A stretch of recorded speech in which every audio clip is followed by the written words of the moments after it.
तो 23वां जो श्लोक था, 23वें श्लोक में भगवान ओम तत्सत इति, ओम तत्सत इति निर्देशो ब्रह्मणस्त्रिविध स्मृत ब्राह्मणास्तेन वेदाश्च यज्ञाश्च विहिता पुरा।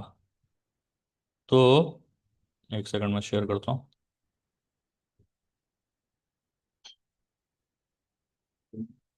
सृष्टि के आदिकाल से ओम तत्सत, ये तीन शब्द परम ब्रह्म को सूचित करने के लिए प्रयुक्त किए जाते रहे हैं। ये तीनों सांकेतिक अभिव्यक्तियां ब्राह्मणों द्वारा वैदिक मंत्रों का उच्चारण करते समय तथा ब्रह्म को संतुष्ट करने के लिए यज्ञों के समय प्रयुक्त होती है। तो भगवान यहाँ ओम तत्सत क्यों लेकर के आ रहे हैं? ओम तत्सत इसलिए बोल रहे हैं कि हम जो भी करते हैं, यज्ञ हो, दान हो, तपस्या हो, जो भी हो, वो हमें भगवान की प्रसन्नता के लिए ही करना चाहिए। दूसरा और किसी चीज के लिए हमें यज्ञ दान तपस्या नहीं करना चाहिए। ओम तत्सत का अर्थ हो गया सत, मतलब सत्य, इटर्नल ट्रुथ। ओम तत्सत, ओम ही वो परम सत्य है। इसका अर्थ है ओम तत्सत, ओम ही वह परम सत्य है, मतलब भगवान का जो अक्षर रूप है वो ओम है।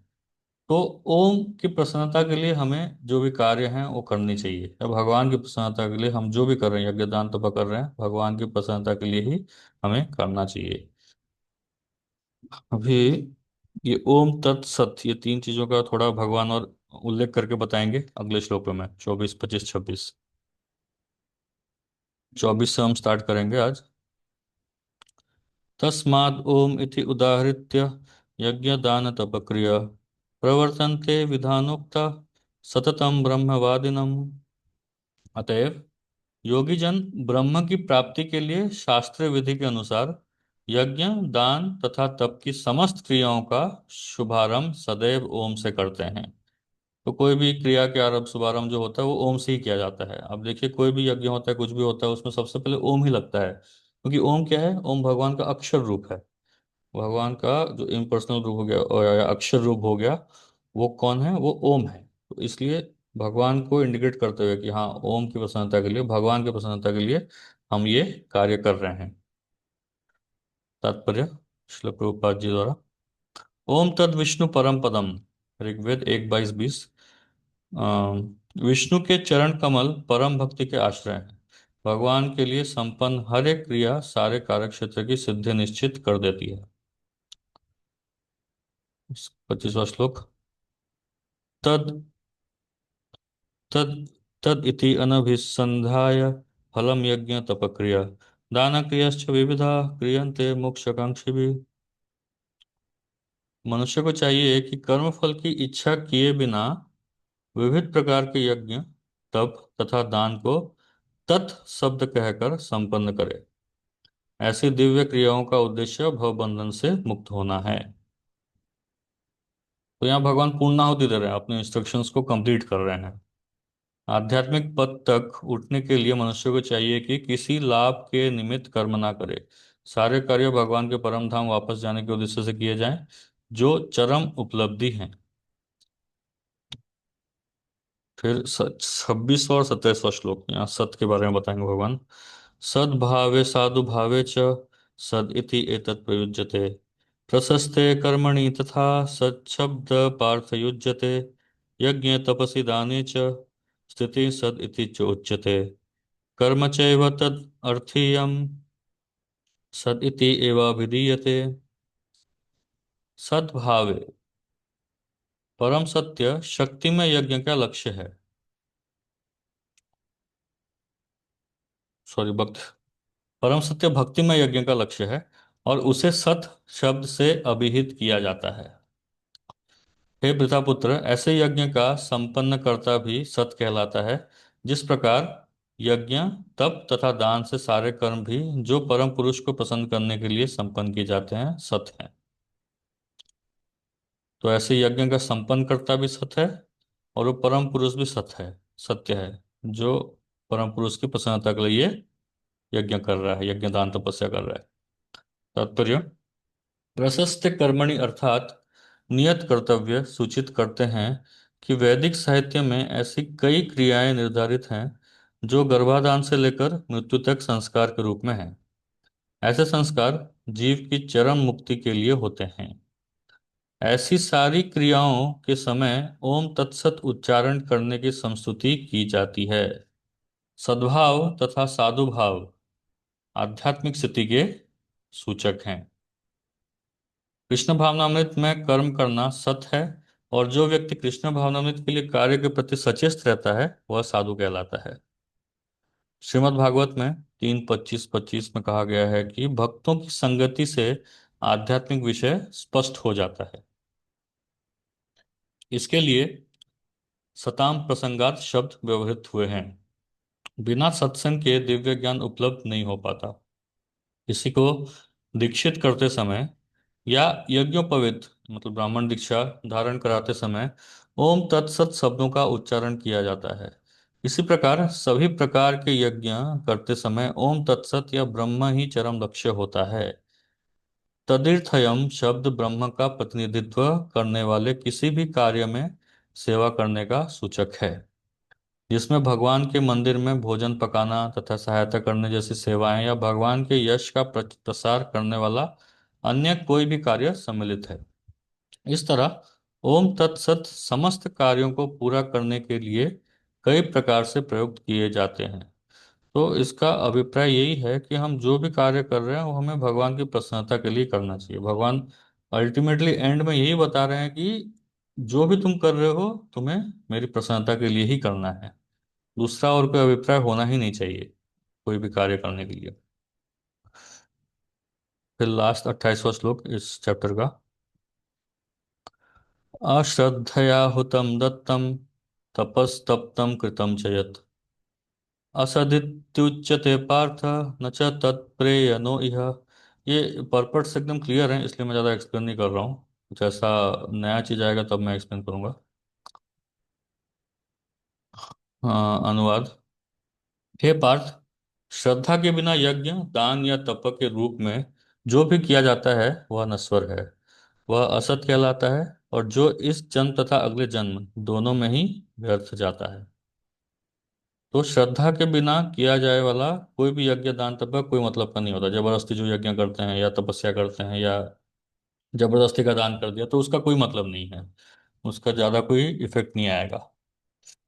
तो तात्पर्य कोई पढ़ सकते हैं। हरे कृष्णा प्रभु जी। तात्पर्य। श्रीला प्रभुपाद की जय। चाहे यज्ञ हो, दान हो या तप हो, बिना आध्यात्मिक लक्ष्य के व्यर्थ रहता है। अतएव इस श्लोक में यह घोषित किया गया है कि ऐसे कार्य कुतिस्थ कुतिस्थ है। प्रत्येक कार्य कृष्ण भावना अमृत में रहकर ब्रह्म के लिए किया जाना चाहिए। संपूर्ण वैदिक साहित्य में भगवान में श्रद्धा की संस्तुति की गई है। ऐसी श्रद्धा तथा समुचित मार्गदर्शन के बिना कोई फल नहीं मिल सकता। समस्त वैदिक आदेशों के पालन का चरम लक्ष्य श्री कृष्ण को जानना है। इस सिद्धांत का पालन किए बिना कोई सफल नहीं हो सकता। इसलिए सर्वश्रेष्ठ मार्ग यही है कि मनुष्य प्रारंभ से ही किसी प्रामाणिक गुरु के मार्गदर्शन में श्री कृष्ण भावना अमृत में कार्य करे। सब प्रकार से सफल होने का यही मार्ग है। बद्ध अवस्था में लोग देवताओं, भूतों या कुबेर जैसे यक्षों की पूजा की प्रति आकृष्ट होते हैं। यद्यपि सतोगुण, रजोगुण तथा तमोगुण से श्रेष्ठ है, लेकिन जो व्यक्ति कृष्ण भावना अमृत को ग्रहण करता है वह प्रकृति के इन तीन गुणों को पार कर जाता है। यद्यपि कर्मिक उन्नति की विधि है, किंतु शुद्ध भक्तों की संगति से यदि कोई कृष्ण भावना अमृत ग्रहण करता है तो वह सर्वश्रेष्ठ मार्ग है। इस अध्याय में इसी की संस्तुति की गई है। इस प्रकार से सफलता पाने के लिए उपयुक्त गुरु प्राप्त करके उसके निर्देशन के प्रशिक्षण प्राप्त करना चाहिए। तभी ब्रह्म में श्रद्धा हो सकती है। जब काल क्रम से ये श्रद्धा परिपक्व होती है तो ईश्वर प्रेम कहते हैं। यही प्रेम समस्त जीवों के चरम लक्ष्य है। अतः मनुष्य को चाहिए कि सीधे श्री कृष्ण भावना अमृत ग्रहण करे। इस 17वें अध्याय का यही संदेश है। इस प्रकार श्रीमद् भागवत गीता के 17वें अध्याय श्रद्धा के विभाग का भक्ति वेदांत तात्पर्य पूर्ण हुआ। हरे कृष्णा कृष्णा कृष्णा हरे हरे, हरे रामा राम राम हरे हरे। थैंक यू प्रभु जी। हरे कृष्णा, दंडवत प्रणाम। तो यहाँ पे भगवान कंक्लूड कर रहे हैं कि बिना श्रद्धा के बिना श्रद्धा के हम कोई भी यज्ञ दान तप करें तो उसका कोई परिणाम हमको नहीं मिलने वाला है। उसका जो परिणाम मिलेगा भी तो वो इम्परमानेंट रहेगा या फिर नश्वर रहेगा, थोड़े समय के लिए ही रहेगा। इसको असत कहा जाता है।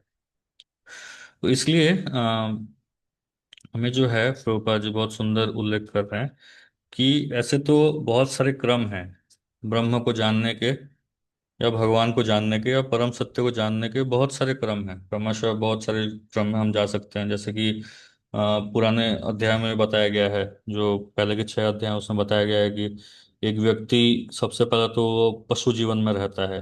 भले ही वो मनुष्य जीवन है लेकिन फिर भी वो पशु जैसा जीवन जी रहा है। क्यों? क्योंकि वो कुछ शास्त्रों का पालन नहीं कर रहा है अपने हिसाब से, वो कोई नियमों का पालन नहीं कर रहा है, कुछ नियमों का पालन नहीं कर रहा है, बस किसी तरह से अपना जीवन जी रहा है। इसके बाद इसके ऊपर जो है वो होते हैं कर्मकांडी मनुष्य। कर्मकांडी मनुष्य कैसे होते हैं? जो अपने इच्छाओं की पूर्ति के लिए अलग प्रकार के यज्ञ करते हैं, देवताओं की पूजा करते हैं, देवताओं के पास जाते हैं, उनसे अपनी इच्छाओं को पूरी करवाते हैं। मतलब वही कार्य कर रहे हैं लेकिन उसमें वो देवी देवताओं को सामने अपनी इंद्र तृप्ति कर रहे हैं। इससे पहले भी वो इंद्र तृप्ति कर रहे थे, अभी भी इंद्र तृप्ति कर रहे हैं, लेकिन वो सामने एक पिक्चर आया, भगवान का एक पिक्चर आया, या तो कोई देवता के फॉर्म में है या यक्ष के फॉर्म में है, किसी फॉर्म में एक भगवान का पिक्चर आया कि हाँ किसी को मैं पूजा करूंगा, उसको मैं उसको मैं आहुति चढ़ाऊंगा तो वापस में मुझे वो फल प्रदान करेगा। इसके ऊपर जो कर्मकांड है, कर्मकांड के ऊपर आता है कर्मयोग। कर्मयोग में भी दो विभाग होते हैं, एक होता है सकाम कर्मयोग और एक होता है निष्काम कर्मयोग। कर्मयोग मतलब जो भी कार्य कर रहे हैं भगवान की प्रसन्नता के लिए वो कार्य कर रहे हैं। अब उसमें एक होता है कि सकाम मतलब हमारी इच्छा है कि हमें कुछ फल मिले, हम जो कर्म कर रहे हैं उसके जगह हमें कुछ फल मिले। और निष्काम कर्मयोग, हम फल से आसक्त नहीं हैं, हम फल से आसक्त नहीं हैं, लेकिन हम निष्काम कर्मयोग में एक व्यक्ति कार्य से आसक्त होता है कि एक पर्टिकुलर कार्य करता है, उससे व्यक्ति आसक्त होता है। फिर उससे धीरे धीरे ऊपर उठ करके जो निष्काम कर्मयोगी होता है वहां से ऊपर उठ करके ज्ञान योगी बनता है, ब्रह्म के बारे में जानने का प्रयास करता है। नेति नेति, ये नहीं है, ये सत्य नहीं है, ये सत्य नहीं, ये सत्य नहीं है, मतलब सबको गलत ठहरा करके अल्टीमेटली सत्य तक पहुंचने का प्रयास करता है। ऐसा व्यक्ति जो है या तो वो निराकार ब्रह्म में जाता है, निराकार ब्रह्म में जा करके ब्रह्म में रहता है, या तो फिर आगे चल करके वो अष्टांग योगी या ध्यान योगी बनता है। जो ज्ञान योगी होता है वो ध्यान योगी बनता है। ध्यान योगी जो होता है वो परमात्मा की उपासना करता है, अपने हृदय में परमात्मा की उपासना करता है। और धीरे धीरे धीरे परफेक्शन होने पर अष्टांग योग करके ध्यान करके ऐसा व्यक्ति जो है वो परमात्मा स्वरूप की सेवा प्राप्त करता है। एक अलग अलग प्रकार की मुक्तियां होती हैं, 5 प्रकार की मुक्तियां हो तो 5 प्रकार की मुक्ति वो प्राप्त करता है। तो इससे ऊपर जब उठता है, जब एक ध्यान योगी और ऊपर उठता है तो वो भक्ति मार्ग में आता है। भक्ति मार्ग में वो जानता है कि परम सत्य कौन है, परम सत्य या परम ब्रह्म कौन है, वो भगवान श्री कृष्ण या विष्णु या नारायण या राम, ये परम सत्य हैं। मुझे इनकी ही उपासना करनी चाहिए, मुझे इनके प्रसन्नता के लिए हर कार्य करना चाहिए। तो एक व्यक्ति भक्ति योग में ऐसे क्रम पूर्वक आ सकता है, धीरे धीरे धीरे करके ये सब मार्ग कवर कर करके अल्टीमेटली भक्ति योग में पहुंच सकता है। लेकिन जो बुद्धिमान व्यक्ति है या फिर जो भाग्यवान व्यक्ति है, जिसको शुद्ध भक्तों का संग हो जाता है, शुद्ध भक्त की संगति इसको प्राप्त हो जाती है, ऐसा व्यक्ति जो है वो डायरेक्ट ही भक्ति योग में आ जाता है और भगवान की सेवा करने लगता है। जैसे कुछ लोग होते हैं जो पहले कुछ नहीं कर रहे होते हैं, पूरा पशु जीवन में रहते हैं, लेकिन अचानक से वो शुद्ध भक्ति के मार्ग में अग्रसर होने लगते हैं। क्यों? क्योंकि उनको शुद्ध भक्ति की कृपा हो गई है, या तो पुस्तक के माध्यम से या दर्शन के माध्यम से या उनके प्रसाद के माध्यम से, किसी न किसी माध्यम से उनको शुद्ध भक्त की संगति प्राप्त हुई है। अभी संगति प्राप्त हुई है, हमें समझ में आ रहा है कि भक्ति सर्वोच्च लक्षण है, सर्वोच्च लक्ष्य है। तो हमें ये मौका गंवाना नहीं चाहिए हमें। उस शुद्ध भक्त का या एक प्रामाणिक गुरु का हमें प्रॉपर आश्रय लेकर के उनसे ट्रेनिंग लेना चाहिए। और वो ट्रेनिंग लेने के बाद हमें अपने आप ही ब्रह्म क्या है, परमेश्वर क्या है, भगवान क्या है, अपने आप धीरे धीरे वो समझ में आएगा। उसके लिए अलग से प्रयास करने की कोई आवश्यकता नहीं है। अगर एक शुद्ध भक्त की हम सेवा करेंगे, उसके निर्देशन में रह करके अगर उनसे ट्रेनिंग लेंगे और भक्ति में आगे बढ़ने का प्रयास करेंगे, तो अपने आप ही हमें सब कुछ, सारा ज्ञान हमारे हृदय में प्रकट होने लगेगा। दिव्य ज्ञान हृदय प्रकाशित हो। एक शुद्ध भक्त की सेवा करते करते सारा जो ज्ञान वो एक व्यक्ति के, एक भक्त के हृदय में अपने आप ही उदय होने लगता है। तो भगवान ये बोल रहे हैं कि अल्टीमेटली ओम तत्सत, उसी परम ब्रह्म या भगवान के लिए ही सब कार्य करना चाहिए। दूसरे किसी के लिए हमें कोई कार्य नहीं करना चाहिए। तो ये भगवान यहाँ पे 17 चैप्टर का कंक्लूजन कर रहे हैं। तो उसके बाद अभी यज्ञ दान तप के बारे में बोला जा रहा है। तो अर्जुन को डाउट आता है, किसी को भी डाउट हो सकता है कि भगवान तो बोल रहे हैं कि संन्यास लेना परम लक्ष्य है, मतलब सब कुछ छोड़ देना परम लक्ष्य है। तो अभी अर्जुन बोल रहे हैं कि अगर संन्यास से सब कुछ छोड़ देना ही परम लक्ष्य है, तो यज्ञ दान तपस्या इसके बारे में आप क्यों बता रहे हैं? ये सब भी तो छोड़ ही देना चाहिए ना। फिर अभी भगवान बताएंगे आगे 18 चैप्टर में। अर्जुन पूछेंगे भगवान को कि इसका मीनिंग सही से समझाइए मुझे, जो संन्यास है उसका मीनिंग सही से समझाइए। तो जो पूरा चैप्टर है, ये चैप्टर बताता है कि असली संन्यास क्या होता है। संन्यास की सिद्धि, जो 18 चैप्टर है, 18वां अध्याय है, उसका आ, उपलक्ष्य यही है कि संन्यास के ट्रू मीनिंग को भगवान यहाँ पे समझा रहे हैं। तो यहाँ पहला श्लोक आता है, अर्जुन उवाच संन्यासस्य महाबाहो तत्त्वम् इच्छामि वेदितुम् त्यागस्य च हृषिकेश पृथक केशेन शूदना। अर्जुन ने कहा, हे महाबाहो, मैं त्याग का उद्देश्य जानने का इच्छुक हूँ। और हे केशी निषूदन, हे ऋषिकेश, मैं त्याग में जीवन संन्यास आश्रम का भी उद्देश्य जानना चाहता हूँ। तो यहाँ पे अभी अर्जुन भगवान से त्याग और संन्यास में क्या फर्क है उसके बारे में पूछ रहे हैं। तो तात्पर्य कोई पढ़ सकते हैं? हरे कृष्ण प्रभु जी, मैं पढ़ूं? हाँ, पढ़ो। श्रील प्रभुपाद की जय। वास्तव में भगवत गीता 17 अध्यायों में ही समाप्त हो जाती है। 18वां अध्याय तो पूर्व विवेचित विषयों पर पूरक संक्षेप है। प्रत्येक अध्याय में भगवान बल देकर कहते हैं कि भगवान की सेवा ही जीवन का चरम लक्ष्य है। इसी विषय को इस 18वें अध्याय में ज्ञान के परम गुह्य मार्ग के रूप में संक्षेप में बताया गया है।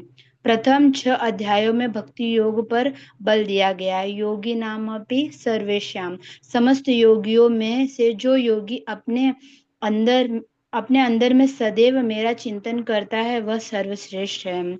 अगले 6 अध्यायों में शुद्ध भक्ति, उसकी प्रकृति तथा कार्यों का विवेचन है।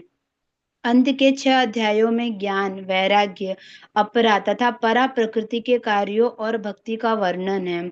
निष्कर्ष रूप में यह कहा गया है कि सारे कार्यों को परमेश्वर से युक्त होना चाहिए, जो ओम तत्सत शब्दों से प्रकट होता है, और ये शब्द परम पुरुष विष्णु के सूचक हैं। भगवत गीता के 3 खंड में यही प्रकट होता है कि भक्ति ही एकमात्र जीवन का चरम लक्ष्य है। पूर्ववर्ती आचार्यों तथा ब्रह्म सूत्र या वेदांत सूत्र का उद्धरण देकर इसकी स्थापना की गई है। कुछ निर्विशेषवादी वेदांत सूत्र के ज्ञान पर अपना एकाधिकार जानते हैं, लेकिन वास्तव में वेदांत सूत्र भक्ति को समझने के लिए है, क्योंकि ब्रह्म सूत्र के रचयिता प्रणेता साक्षात भगवान है और वे ही इसके ज्ञाता हैं। इसका वर्णन 15वें अध्याय में हुआ है।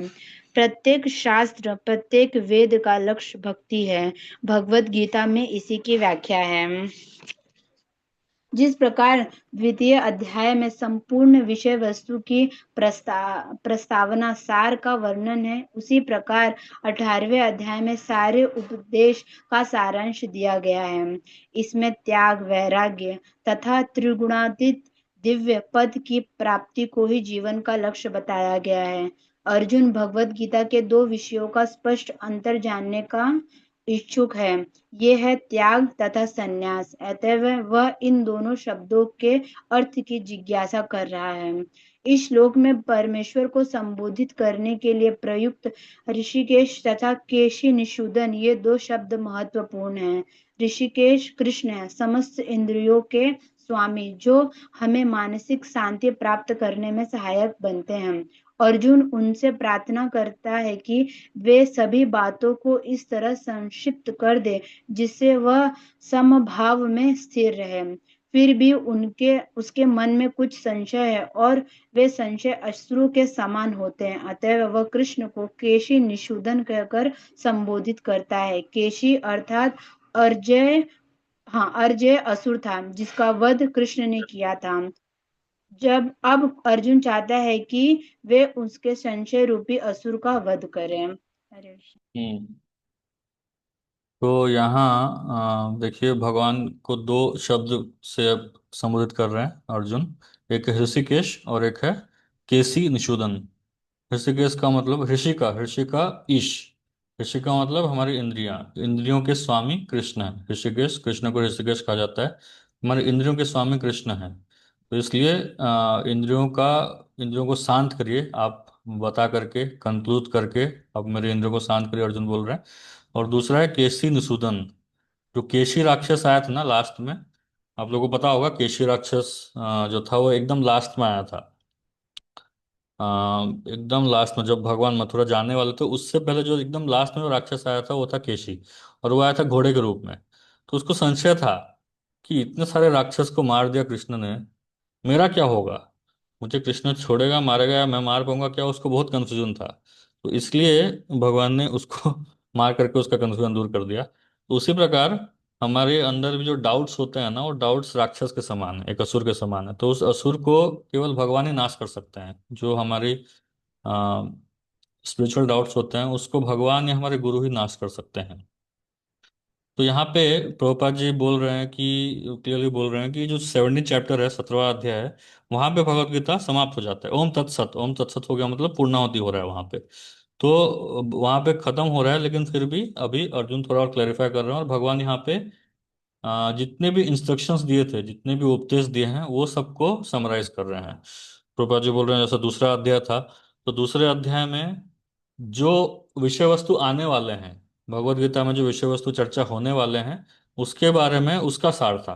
और जो 18वां अध्याय है, जो उन सारे चैप्टर्स में जो इंस्ट्रक्शंस दिए हैं, जो भी उपदेश दिए हैं, उसका सार 18वां अध्याय में आएगा, 18 चैप्टर में उसका सार आएगा। तो यहाँ एक और आता है कि इसका वर्णन 15वें अध्याय में हुआ है। क्या, किसका किसका वर्णन? कि ब्रह्म सूत्र के रचयिता साक्षात भगवान हैं, और वे ही इसके ज्ञाता हैं। आप लोगों को याद है कौन सा श्लोक है वो? किसी को श्लोक याद है?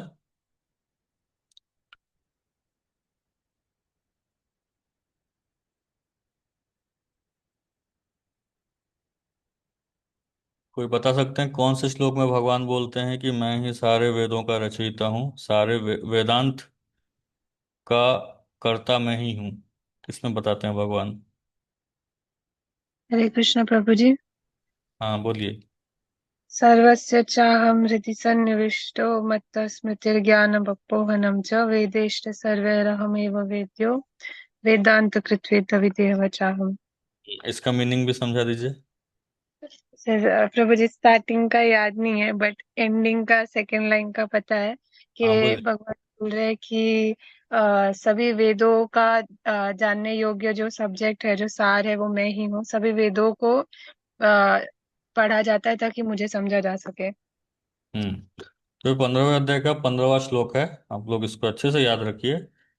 तो मन शांत रहेगा, क्योंकि इसमें भगवान बोलते हैं कि सर्वस्य च अहम हृदय सन्निविष्टो।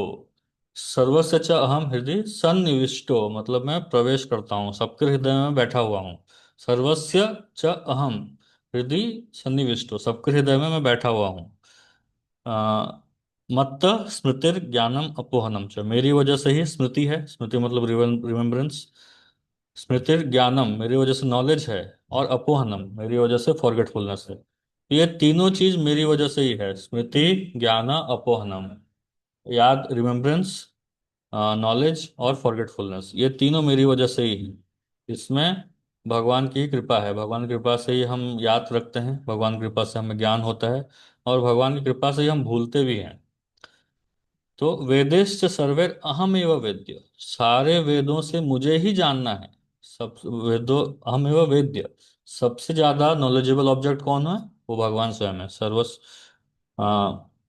उसके बाद लास्ट में बोलते हैं वेदांत कृत एव विद एव चाहम। वेदांत कृत, वेदांत को मैंने ही क्रिएट किया है। विद एव चाहम, जो विद्वान लोग हैं वो मुझे ही जानने का प्रयास करते हैं। तो ये जो है वेदांत, जो ब्रह्म सूत्र है या वेदांत सूत्र है, उसके रचयिता स्वयं भगवान ही है, और भगवान यहाँ पे खुद बोल रहे हैं। ऐसे तो हमें अगर कुछ डाउट होता है तो हम वेदों में जाते हैं, लेकिन जब वेद साक्षात पुरुष के रूप में खड़े होकर के बोल रहे हैं कि ये करना चाहिए, तो उसमें तो कोई डाउट ही नहीं रह जाता है ना।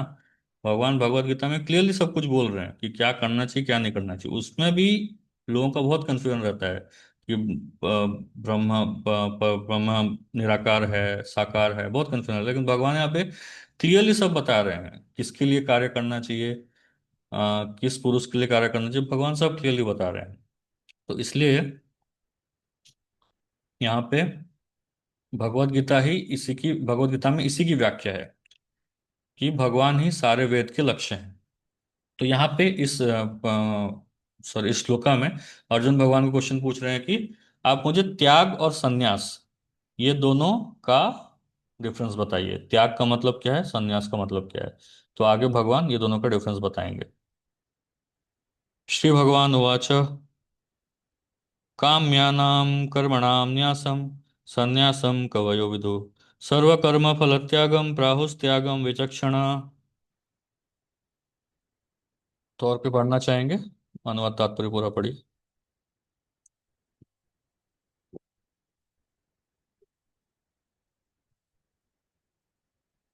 हरे हरे कृष्णा। कृष्ण प्रभु जी।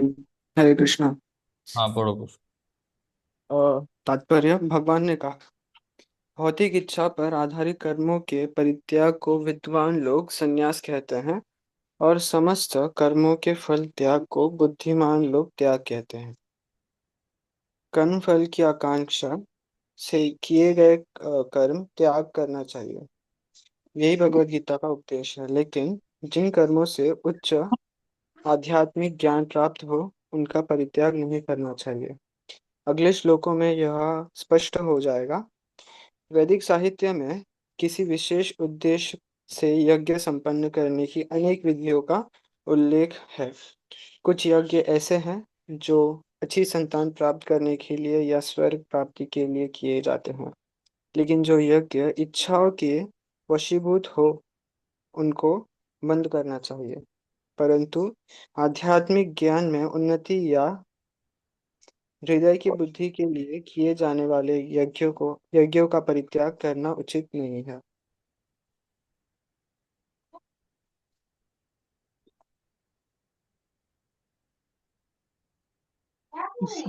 प्रभु जी और म्यूट। हरे कृष्णा। तो यहाँ पे आप लोग को संन्यास और त्याग का अर्थ समझ में आ रहा है?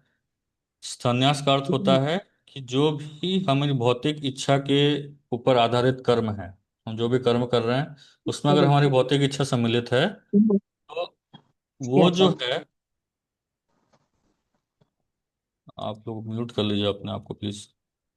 तो वो जो है उसको संन्यास कहा जाता है। हमारी भौतिक इच्छा जहाँ पे आ जाती है, भौतिक इच्छा को परित्याग करना, भौतिक इच्छा पर आधारित जो कर्म होते हैं उसको परित्याग करना, वो संन्यास कहता है। और त्याग मतलब सब कुछ छोड़ देना। जो भी हम कर्म कर रहे हैं, जिस प्रकार के कर्म कर रहे हैं, सबको छोड़ देना, वो होता है त्याग। तो ये त्याग और संन्यास का फर्क है। आगे और भगवान बताएंगे। त्याज्यम दोष, त्याज्यम दोषवद इत्येक कर्म प्राहुर्मनीषिणा यज्ञदान तप कर्म न त्याज्यम इति चापरे। तो कुछ जो, मैं पढ़ता हूँ, कुछ विद्वान घोषित करते हैं कि समस्त प्रकार के सकाम कर्मों को दोषपूर्ण समझकर त्याग देना चाहिए। सभी प्रकार के काम को दोषपूर्ण समझकर त्याग कर देना चाहिए। किंतु अन्य विद्वान मानते हैं कि यज्ञ, दान तथा तपस्या के कर्मों को कभी नहीं त्यागना चाहिए। तो दो प्रकार के लोग होते हैं, दो प्रकार के वैरागी होते हैं, लोग नहीं, दो प्रकार के वैरागी होते हैं। कुछ बोलते हैं कि सब कुछ त्याग देना चाहिए, और कुछ बोलते हैं कि यज्ञ, दान, तपस्या को कभी नहीं त्यागना चाहिए। वैदिक साहित्य में ऐसे अनेक कर्म हैं जिनके विषय में मतभेद हैं। उदाहरणार्थ यह कहा जाता है कि यज्ञ में पशु मारा जा सकता है। फिर भी कुछ का मत है कि पशु हत्या पूर्णतया निषिद्ध है। यद्यपि वैदिक साहित्य में पशुवध की संस्तुति हुई है, लेकिन पशु को मारा गया नहीं माना जाता। यह बलि पशु को नवीन जीवन प्रदान करने के लिए होती है। कभी कभी यज्ञ में मारे गए पशु को नवीन पशु जीवन प्राप्त होता है, तो कभी वह पशु तत्क्षण मनुष्य योनि को प्राप्त हो जाता है। लेकिन इस संबंध में मनुष्यों में मतभेद है। कुछ का कहना है कि पशु हत्या नहीं की जानी चाहिए, और कुछ कहते हैं कि विशेष यज्ञ बलि के लिए यह शुभ है। अब यज्ञ कर्म विषयक विभिन्न मतों का स्पष्टीकरण भगवान स्वयं कर रहे हैं। तो कुछ मतभेद होते हैं। वेदों में अलग अलग जगह में बहुत सारी अलग अलग चीजें लिखी गई हैं। तो यहाँ भगवान उसको सॉल्व कर रहे हैं कि किसको त्यागना चाहिए, किसको नहीं त्यागना चाहिए। निश्चयं शृणु मे तत्र त्यागे भरत सत्तम, त्यागो हि पुरुष व्याघ्र त्रिविध संप्रकीर्तित। हे भरत श्रेष्ठ, अब त्याग के विषय में मेरा निर्णय सुनो। हे नर नर शार्दुल, शास्त्रों में त्याग तीन तरह का बताया गया है। तो यहाँ भी तीन तरह के त्याग, यहाँ भी त्याग भी तीन तरह के बताए गए हैं। ये सत्वगुणी, रजोगुणी, तमोगुणी, ये तीन आएगा। यद्यपि त्याग के विषय में विभिन्न प्रकार के मत हैं, लेकिन परम पुरुष श्री कृष्ण अपना निर्णय दे रहे हैं, जिसे अंतिम माना जाना चाहिए। निस्संदेह सारे वेद भगवान द्वारा प्रदत्त विभिन्न विधान नियम हैं।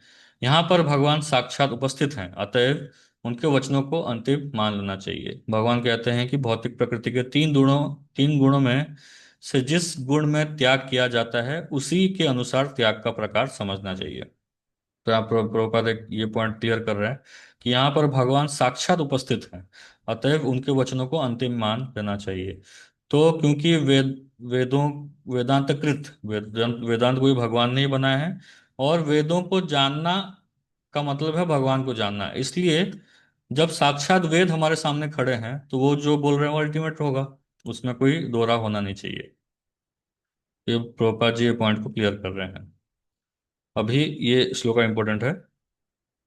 यज्ञदान तप कर्म न त्याज्यम कार्यमेव तत्, यज्ञोदानं तपश्चैव पावनानि मनीषिणाम। यज्ञ, दान तथा तपस्या के कर्मों का कभी परित्याग नहीं करना चाहिए, उन्हें अवश्य संपन्न करना चाहिए। निस्संदेह यज्ञ, दान तथा तपस्या महात्माओं को भी शुद्ध बनाते हैं। पावनानि मनीषिणाम, तो महात्मा को भी शुद्ध बनाते हैं। यज्ञ, दान, तप को कभी भी परित्याग नहीं करना चाहिए। तात्पर्य कोई पढ़ेंगे?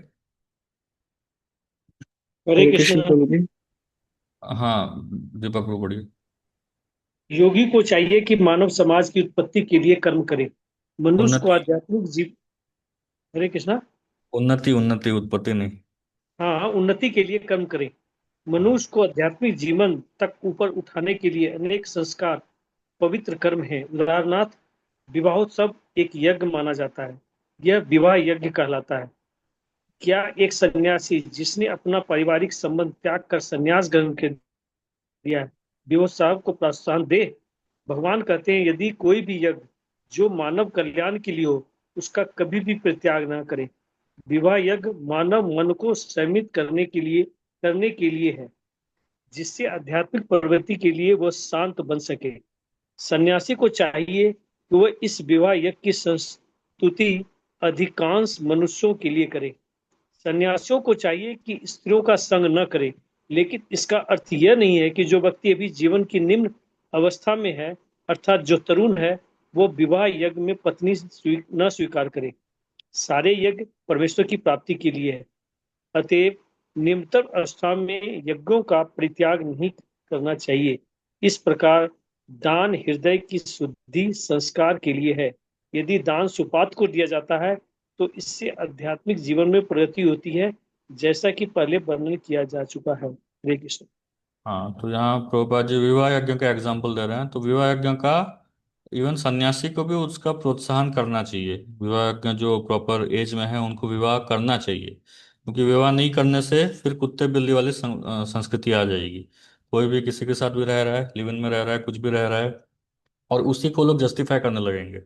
तो विवाह यज्ञ को अगर सन्यासी लोग जो हैं वो लोग अगर प्रोत्साहन नहीं देंगे, तो फिर मनुष्य समाज में एक नियम नहीं रहेगा, कुछ भी नियम नहीं रहेगा। और जब नियम नहीं रहेगा तो फिर ना कोई वैल्यूज रहेंगे, ना कुछ मोरल्स रहेंगे। पूरा का पूरा जो मनुष्य जीवन है, मनुष्य जो सोसाइटी है, वो पूरा का पूरा पशु समाज की ओर बढ़ने लगेगा।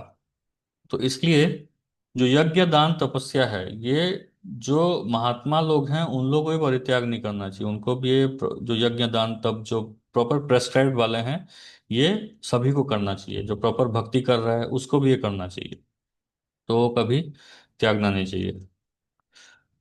अगला श्लोक। एतानि अपि तु कर्माणि संगम त्यक्त्वा फलानि च कर्तव्यानि ते मे पार्थ निश्चितं मतमुत्तमम्। और कोई पढ़िए। हरे कृष्णा प्रभु जी। हाँ, पढ़िए पढ़िए गुरु जी। अनुवाद। इन सारे कार्यों को किसी प्रकार की आसक्ति या फल की आशा के बिना संपन्न करना चाहिए। हे पृथापुत्र, इन्हें कर्तव्य मानकर संपन्न किया जाना चाहिए, वही मेरा अंतिम मत है। तात्पर्य। यद्यपि सारे यज्ञ शुद्ध करने वाले हैं, लेकिन मनुष्य को ऐसे कार्यों से किसी फल की इच्छा नहीं करनी चाहिए। दूसरे शब्दों में, जीवन में जितने सारे यज्ञ भौतिक उन्नति के लिए हैं, उनका परित्याग करना चाहिए। लेकिन जिन यज्ञों से मनुष्य का अस्तित्व शुद्ध हो और जो आध्यात्मिक स्तर तक उठाने वाले हो, उनको कभी बंद नहीं करना चाहिए। जिस किसी वस्तु में कृष्ण भावना अमृत तक पहुंचा जा सके, उसको प्रोत्साहन देना चाहिए। श्रीमद् भागवत में भी यह कहा गया है कि जिस कार्य से भगवत भक्ति का लाभ हो, उसे स्वीकार करना चाहिए। यही धर्म की सर्वोच्च कसौटी है। भगवत भक्त को ऐसे किसी भी कर्म, यज्ञ या दान को स्वीकार करना चाहिए जो भव भगवत भक्ति करने से सहायक हो। हरे कृष्ण। हरे कृष्ण। तो यहाँ भगवान एक बहुत इंपॉर्टेंट चीज बता रहे हैं कि हमें जो भी ये कार्य हैं, यज्ञ दान तप है, ये हमें कम से कम एक कर्तव्य मान कर करना चाहिए। एक ड्यूटी, सेंस ऑफ ड्यूटी से ये सारे कार्य करने चाहिए।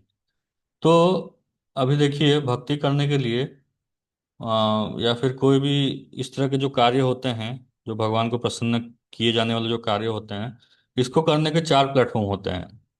एक होता है तमोगुणी प्लेटफॉर्म, एक होता है रजोगुणी प्लेटफॉर्म, एक सत्वगुणी, और एक होता है शुद्ध सत्व, मतलब प्रेम से कर रहा है, प्रेम से वो कार्य भगवान के लिए कर रहा है।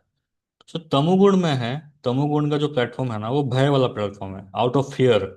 डर की वजह से एक व्यक्ति अगर कोई कार्य करता है, जो यज्ञ दान तपस्या डर की वजह से कर रहा है कि हाँ, ये मैं अगर नहीं करूंगा तो भगवान मेरे साथ अनिष्ट कर देंगे, या देव देवता मेरे ऊपर नाराज हो जाएंगे, या जो कुल देवता है वो मेरे से अप्रसन्न हो जाएंगे। इस प्रकार की जो मेंटलिटी से हम जो करते हैं, यज्ञ दान तपस्या करते हैं, या फिर हमारे जो क्या बोलते हैं, पेरेंट्स है या फिर जो परिवार वाले हैं वो लोग नाराज हो जाएंगे, ये डर से जो हम करते हैं ना यज्ञ दान तपस्या, ये तमोगुणी हो गया। ये तमोगुणी यज्ञ दान तपस्या है, ये आउट ऑफ फियर, भय की वजह से हम कर रहे हैं। ये सबसे निकृष्ट माना जाता है, भय की वजह से। चलो, कम से कम कर रहा है वो बड़ी बात है, लेकिन सबसे निकृष्ट स्तर में है ये भय की वजह से व्यक्ति कर रहा है। उसके बाद इसके ऊपर आता है रजोगुणी। रजोगुणी में कैसा होता है, इच्छा, डिजायर की वजह से कोई कार्य कर रहा है कि मैं अगर ये यज्ञ दान तपस्या करूंगा, या इस प्रकार के यज्ञ करूंगा, या इस प्रकार का दान करूंगा, या इस प्रकार का तपस्या करूंगा, तो मुझे ये फल प्राप्त होगा। मेरे बिजनेस में वृद्धि हो जाएगी, मेरे बच्चों की अच्छी जगह शादी हो जाएगी, मेरे बच्चों का अच्छी जगह जॉब लग जाएगा, मेरा बीमारी चला जाएगा, या फिर मेरा अलग अलग प्रकार की भौतिक, जितने भी अलग अलग प्रकार की भौतिक इच्छाएं हैं, मेरा अमेरिका में मेरा जॉब लग जाएगा, अमेरिका में सेटल हो जाएंगे हम, यूएस में सेटल हो जाएंगे, विदेश में सेटल हो जाएंगे, या फिर मेरा बड़ा कंपनी का मालिक बन जाऊंगा। तो इस प्रकार की इच्छा से हम कोई यज्ञ दान तपस्या कर रहे हैं, किसी प्रकार की, कोई भी प्रकार की भौतिक इच्छा से यज्ञ दान तपस्या किया जा रहा है, तो वो हो गया रजोगुणी। ये रजोगुणी हो गया, और वो इच्छा के प्लेटफॉर्म में है, desire. It's on the platform of desire. तो सबसे नीचे का स्तर हो गया फियर, उसके बाद डिजायर। ये जो डिजायर वाला प्लेटफॉर्म है, या फिर जो इच्छा वाला प्लेटफॉर्म है, ये फियर से थोड़ा ऊपर है, थोड़ा बेटर है। इससे बेटर है on the platform of duty. Duty मतलब कर्तव्य, हाँ ये मुझे करना है, क्योंकि मुझे मनुष्य जीवन मिला है और मनुष्य जीवन का ये कर्तव्य बताया गया है शास्त्रों में, तो इसलिए मुझे ये सारी चीजों को करना है। Out of duty, out of a sense of duty we are doing, हम एक कर्तव्य समझ करके उस कार्य को कर रहे हैं, यज्ञ दान तपस्या को कर्तव्य समझ करके कर रहे हैं, तो वो बहुत अच्छा प्लेटफॉर्म है, वो गुडनेस में है, वो that is on the platform of सत्वगुण, गुडनेस में है। और सबसे ऊपर है लव, मतलब प्रेम की भाषा। प्रेम में जो व्यक्ति होता है उसको फोर्स नहीं करना पड़ता है, मंगल आरती में उठने के लिए उसको जबरदस्ती उठाना नहीं पड़ता है, उसको बार बार बोलना नहीं पड़ता है कि तुम मंगल आरती में सुबह उठ करके 4:30 बजे मंगल आरती में हो। वो अपने आप ही, उसका उसको अलार्म की भी जरूरत नहीं है, अपने आप ही उठ जाता है। बड़े मजे से वो स्नान करता है, और भगवान का ऑल्टर खुलने से पहले वो मंदिर में उपस्थित रहता है। उसी प्रकार भगवान का कुछ सेवा होता है तो प्रेम पूर्वक वो सेवा करता है, उसको बोलना नहीं पड़ता, उसके पीछे पुश नहीं करना पड़ता है कि आप पुस्तक पढ़िए, आप प्रभुपाद का पुस्तक पढ़िए, या आप हरे कृष्ण महामंत्र का जप करिए, या आप आकर के मंदिर में सेवा करिए, या मंदिर में थोड़ा सा दान करिए। तो उसकी जो क्षमता है उसको वो बिना किसी के बोले अपने आप ही करता है। क्यों कर रहा है? क्योंकि उसको भगवान से प्रेम हो गया है, बिना कोई पुश के। उसको भी, वो खुद को भी पुश नहीं कर रहा है, अपने आप ही वो कार्य कर रहा है वो। तो ये प्रेमवश हो गया, ये शुद्ध सत्व में हो गया। तो कम से कम हमें जो हमारे कार्य हैं, जो हमें बोला जा रहा है, उसको as a matter of duty, एक कर्तव्य समझ करके उस कार्य को करना चाहिए। तभी हम गुडनेस में आ पाएंगे, तभी हम सत्वगुण में रह पाएंगे। और सत्वगुण में रहेंगे तब जाकर के शुद्ध सत्व का सोच भी सकते हैं। जब तक सत्वगुण में नहीं आएंगे ना, तब तक हम प्योर गुडनेस के बारे में सोच ही नहीं सकते हैं। तो इसलिए हमें कम से कम जो यज्ञ दान तपस्या है, जो 70 चैप्टर में बताया गया है किस प्रकार के यज्ञ दान तपस्या करना चाहिए, तो उसको हमें as a matter of duty, एक कर्तव्य समझ करके उन सारी चीजों को हमें करना चाहिए। ठीक है। तो अभी अगला 7वां श्लोक 18.7। नियतस्य तु संन्यास कर्मणो न उपपद्यते, मोहात् तस्य परित्यागस तामस परिकीर्तित। तो अभी त्याग के 3 अलग अलग लेवल्स भगवान यहाँ पे, जो त्याग है उसके 3 अलग अलग स्तर बताएंगे। सबसे पहला है तमोगुणी त्याग। वो कैसा होता है? निर्दिष्ट कर्तव्यों को कभी नहीं त्यागना चाहिए।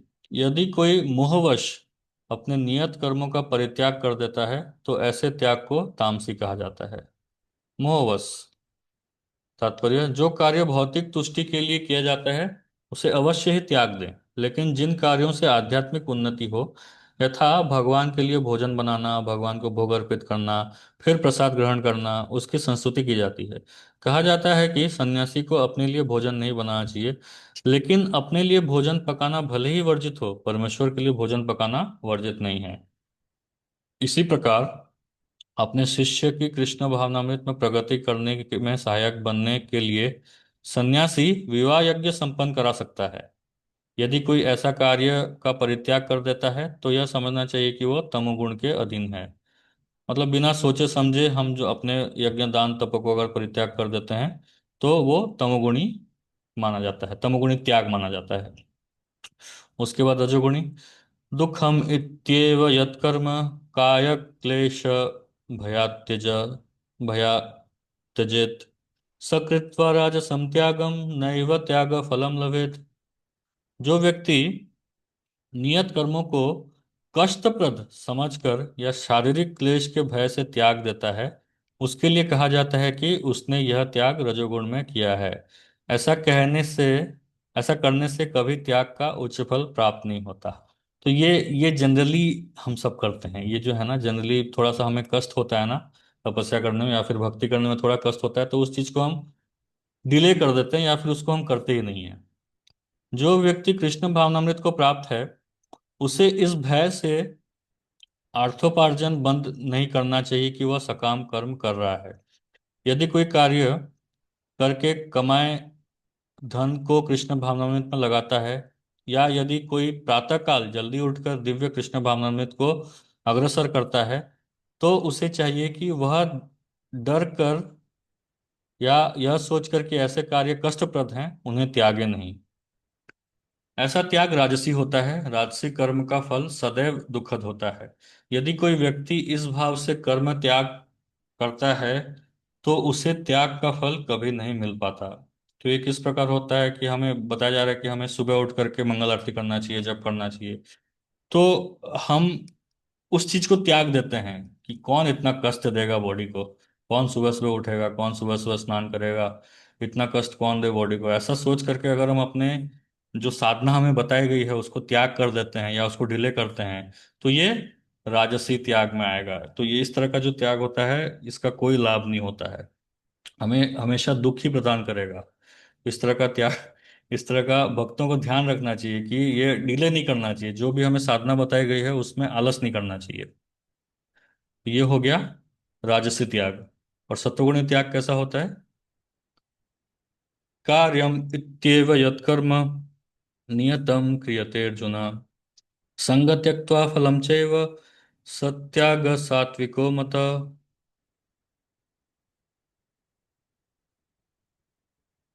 हे अर्जुन, जब मनुष्य नियत कर्तव्य को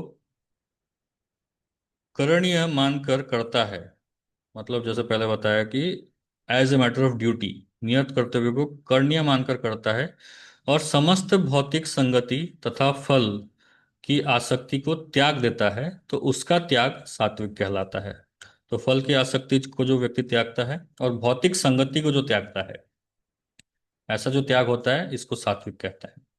तात्पर्य, नियत कर्म इसी मनोभाव से किया जाना चाहिए। मनुष्य को फल के प्रति अनासक्त होकर कर्म करना चाहिए। उसे कर्म के गुणों से विलग हो जाना चाहिए। जो व्यक्ति कृष्ण भावनामृत में रहकर कारखाने में कार्य करता है, वह न तो कारखाने के कार्य से अपने को जोड़ता है, न ही कारखाने के श्रमिकों से। वह तो मात्र कृष्ण के लिए कार्य करता है, और जब वह इसका फल कृष्ण को अर्पण कर देता है तो वह दिव्य स्तर पर कार्य करता है।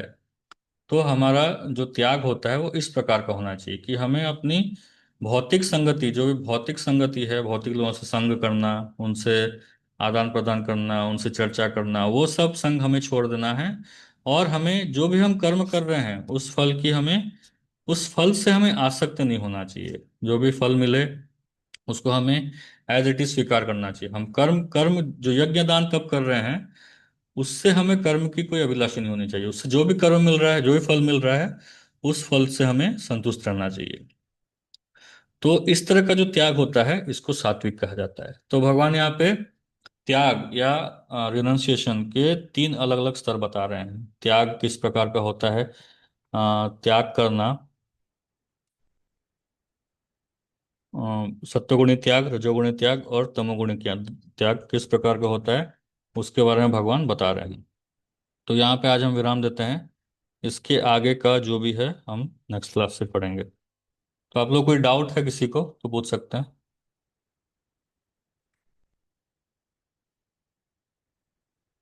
हरे कृष्ण प्रभु जी, दंडवत प्रणाम। हम्म। प्रणाम टू ऑल वैष्णवीज हियर। प्रभु जी, मेरा थोड़ा confused in that sannyas and tyaga के ऊपर। टेक्स्ट 2 में I have the English Gita with me, तो उधर लिखा है the giving up of activities that are based on material desire is known as sannyas, and the giving up the results of all activities is what the wise men call renunciation or tyaga. Matlab, whatever things we are doing for sense gratification, that is sannyas, that we have to leave. Yes, correct correct. And when I'm doing some activities, agar usse I don't have any desire for the results of the action, is tyaga. Correct, Prabhuji? I am. नहीं नहीं, not like this. Tyag means you leave everything. आप वो activity को भी छोड़ दे रहे हो, you are leaving that activity also.